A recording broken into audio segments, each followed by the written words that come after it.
رجع الملك إلى قصره في ليلة شديدة البرودة، ورأى حارسا عجوزا واقفا بملابس رقيقة، فاقترب منه الملك وسأله: ألا تشعر بالبرد؟ فرد الحارس: نعم أشعر بالبرد، ولكني لا أمتلك لباسا دافئا، فلا مناص لي من التحمل.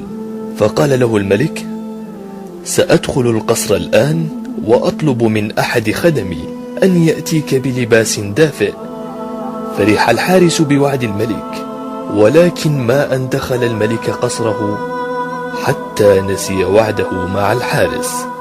وفي الصباح كان الحارس العجوز قد فارق الحياة، وإلى جانبه ورقة كتب عليها بخط مرتجف: أيها الملك، كنت أتحمل البرد كل ليلة صامدة، ولكن وعدك لي بالملابس الدافئة سلب مني قوتي وقتلني.